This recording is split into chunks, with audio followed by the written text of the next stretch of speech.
Hi, we are here to talk about one of Sydney's most iconic roads, the Oxford Street, and her interpretation of sensing of country. But before starting, we would like to acknowledge the Gadigal people of the Eora Nation. So, talking about Oxford Street, which is a major thoroughfare in Sydney, starting from Whitlam Square, southeast corner of Hyde Park Road, Paddington till Bondi Junction. The Oxford Street runs along different LGAs. The first one is the Sydney LGA, Woollahra LGA, Randwick LGA, and Waverley LGA. This local government areas across the street adds cultural diversity so that each area has its own distinctive shops and cultural expression from the traditional British tea shops to modern fashion boutiques. Demographic statistics show that the main population in the four areas around Oxford Street is between 25 and 45 years old, which is a main group of fashion consumption. This group of people's vitality and purchasing power have directly prompted the prosperity of the block fashion industry, and merchants are constantly pushing new ones to cater to those groups' high taste and fashion needs. As you can see in the lower right corner, with a variety of clothing shops and cafes, these streets had a laid-back and stylish atmosphere. Oxford Street is deeply tied to Victorian era which did shape the Sydney's cultural identity. From the Aboriginal to colonization, Paddington and the Darlinghurst has historic terrace houses and have been preserved through heritage protection laws, which did restricted major alterations to the architecture and the planning of the place. Additionally, the LGBTQIA adds up to the placemaking, which makes the corridor the living corridor, balancing of the history and the contemporary urban vibrancy. This page of slides shows a heat map of the density of clothing shops, and you can see that there is a higher density close to the Town Hall and Bondi Junction Westview area. Additionally, with the T4 train line, bus stops, and cycleways, the accessibility of the street can be highly increased. Oxford Street's unique topography has contributed to its distinctive architectural style and rental space layout. The undulating topography provides different visual and physical spaces for the different fashion retailers, so each shop has its own unique display style that appeals to customers looking for a personalized shopping experience. Along the street from Hyde Park to Bondi Junction Westview, Oxford Street showcases its rich architectural facade and historical features. This not only attracts shoppers but also becomes a popular destination for photographers and architectural enthusiasts. The dense clothing storms at both ends of the street show the importance of Oxford Street in fashion industry. High-density clothing storms not only provide a full range of choices from high-end to fast fashion brands, but also make this area a gathering place for fashionistas. Oxford Street isn't just a place for fashion, it's also a historical Aboriginal trade road. This unique history gives the street a deep cultural meaning. The road was used by the indigenous people to exchange goods and use the nearby natural resources for farming and fishing. The street today respects this history while maintaining its busy commercial activity. This makes Oxford Street a hotspot for shopping but also a platform for cultural exchange and history education. The Oxford Street focused on its role as a major corridor running 4.4 kilometers and serving as a vital link in Sydney's urban fabric. The major roads connected to the Oxford Street are the Moore Park Road, New South Head Road, Old South Head Road, and the Anzac Parade. To understand the current situation of Oxford Street, we need to talk about how it became what it is today. Oxford Street started as an Aboriginal track or muru by the Gadigal people, so it always functioned as a connection. In 1809, the street was named Oxford Street after the fashion street in London as it was starting to develop in a fashion hub with retail stores setting up along with cafes. The tram line was introduced in 1880, increasing activity on the street. From 1907, widening of the Oxford Street decided due to overcrowding and overuse. From the 1960s, LGBTQ bars and cafes were introduced on the street, making it a people place, also given the nickname of the Golden Mile. Now it's a significant commercial hub. The street, during the Aboriginal era, was used as a track to travel between the marshy swamps of the harbour and the sandy country of the suburb. The first image shows the Southhead Road above Rushetta's Bay, and the second shows the view of Sydney looking across the Hyde Park, which was the Aboriginal occupied before Britishers came in 1788. First major transformations were noticed when different portions were subdivided into separate lots, which helped in the formation of streets such as Bourke, Crown, and Riley Streets in 1831. This early development map shows a less dense and more linear pattern of development, showing early stages of expansion. It can be noticed that significant open spaces were still left underdeveloped.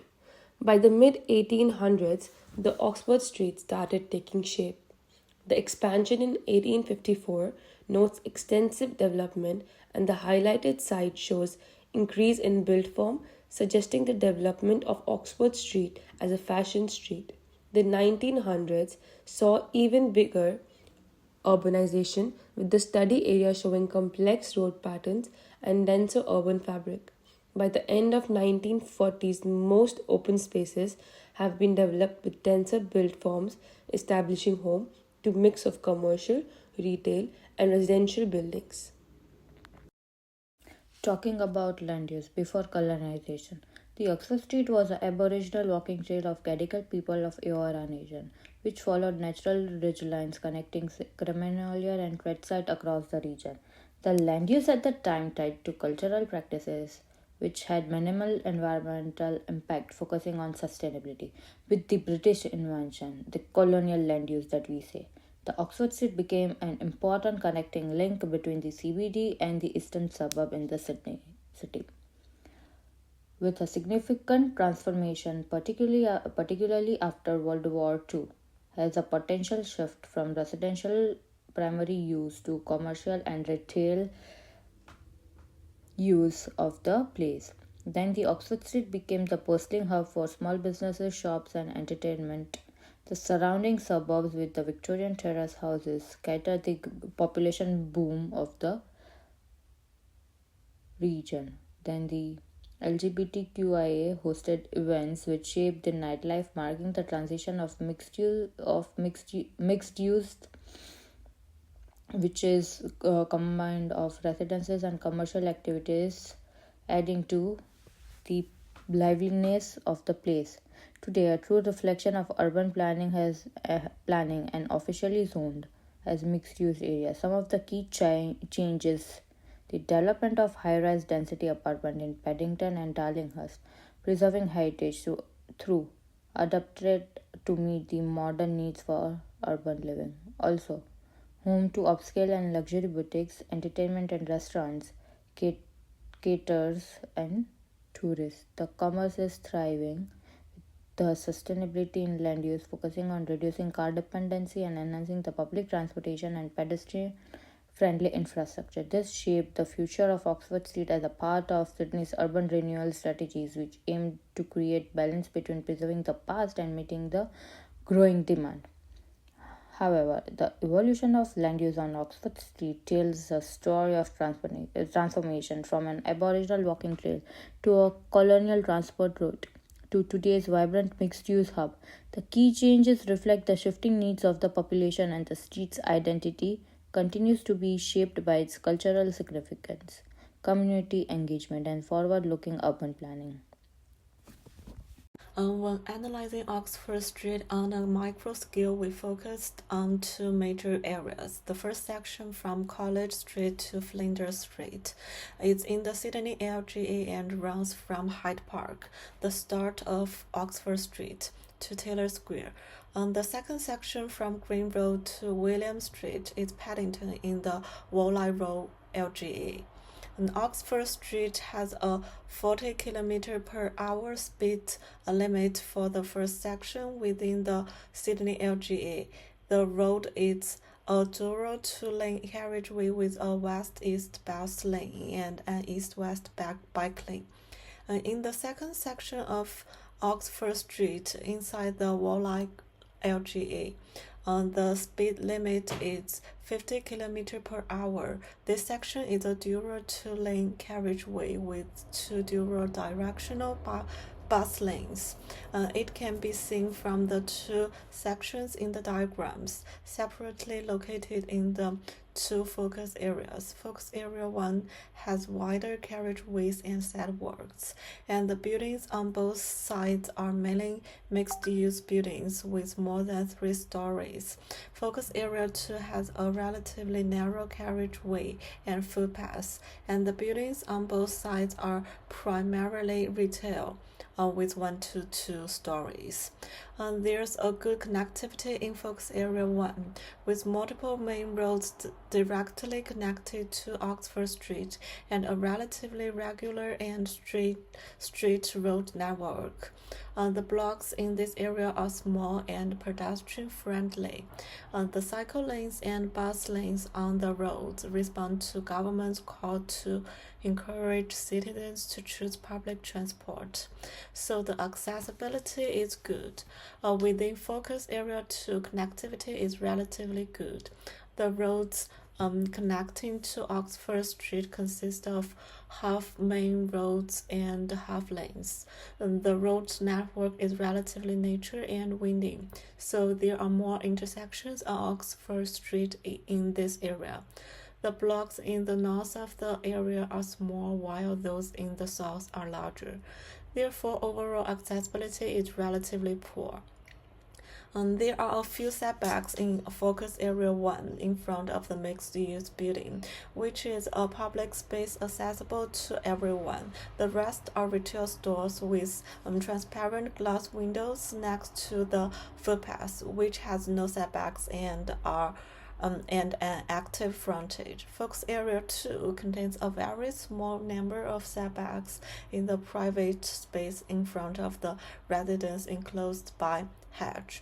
Retail shops partly occupy the north side of the street with transparent glass windows next to the footpath, and some of the shops are connected to the footpath by a step. The open space on the south side of Oxford Street is a Baroque reserve, fronted by a wall and tall trees. The ground floor of the buildings on both sides of the road in Focus Area 1 is mainly used for retail, pubs, and restaurants. Pubs are usually located at intersections. Some buildings on the north side of the area are currently under construction. In Focus Area 2, the ground floor buildings on the north side of the road are mainly used for fashion, pubs, and restaurants, while the south side is mainly used for reserve and civic buildings. In the 1800s, before the European arrived in Australia, the plant life was dominated by natural Australian native plants, especially eucalyptus, and Oxford Street is located in an area that was once a large area of virgin bushland near the east coast of Sydney. In the early 19th century, during the colonial period, many of the original trees were not cut down and the maps were used for military exercise and public events, resulting in severe vegetation degradation. 1850s marked the advancement of urbanization. With the arrival of the colonists, Sydney began to gradually urbanize. With the expansion of the city and increasing demand for public space. Due to the development of the Sydney, a large number of original forests were cut down. During 1860s and the 1870s, vegetation was mainly removed or transformed into garden. Gardens during this period were often plants with European varieties. With the increasing concern about climate change, greening and vegetation in Oxford Street and the surrounding area has again become a focus. Modern landscape design has introduced more native plants such as drought-tolerant plants in response to changing climatic conditions. About landmark, as you can see in this picture, Hyde Park has changed a lot from the modern era in 1928 when it was all about rapid urban development to now when it's about the return of the native plants and the focus on sustainable development. We can find the transformation of urban architecture style on Tyler Square. The Darlinghurst Courthouse have changed little other than the expansion. About the focus too, this area is basically a protected area and most of the area has not changed and is very well preserved. About Victoria Barracks, after Victoria Barracks was built, the Old South Head Road became an important high street crowded with shop and business. The lower section from Darlinghurst to the city was renamed Oxford Street in 1875 after London's well-known retail strip.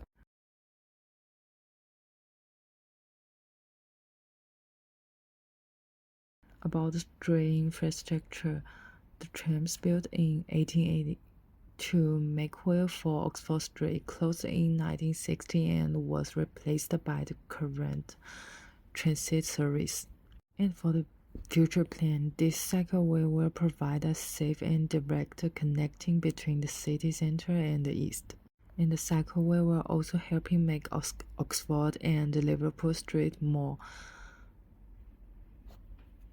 pleasant for people walking, sitting, and cafes and restaurants and visiting local business. And about the section, in the section we can find that the lane setting of the West Oxford Street has changed due to the new cycle lanes. And the East Portrait is about to start and the cycle path will be added to the East Oxford Street and the road setting up in this area will change in the future. This plan highlights opportunities to enhance Oxford Street through key initiatives such as boosting retail resilience. The marked area suggests locations where implementation of businesses and revitalizing storefronts can take place, making the street more active, preserving its heritage as a fashion street.